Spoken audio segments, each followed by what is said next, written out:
Yani ba abin nan ne mani ciwo abin ga uku da kai man shehu. Ni na ji zafi ya mani ciwo abin ga uku da kai. Ƙarya ne fa Allah wallahi. Kai ba na sa doka a unguwan nan ba. Na ganka haka da wani karfi a hannu. Na ganka da wuka lafiya. Ka ji dokar da na sa a unguwan nan ba ko?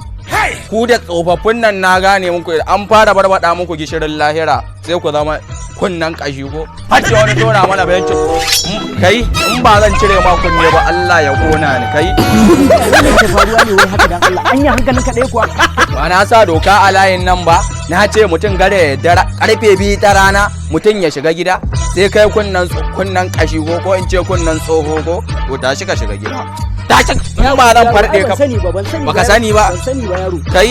kunnan kashi ne fa ni tashi ka wuce gashi mu matsiyatan tsofaffi ƙarya ne fa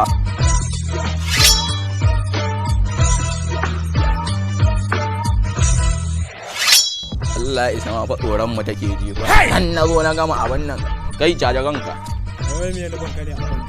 kai Allah ya isa ma nan in ta ganni tsoro na take ji Allah ya isa in ta ganni tsoro na take ji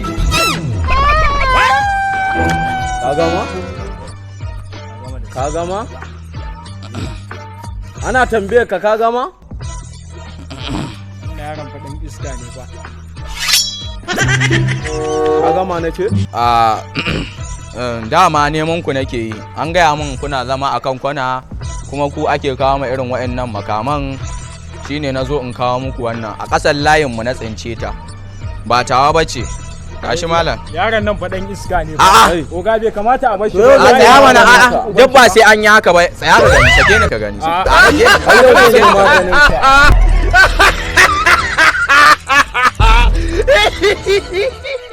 kai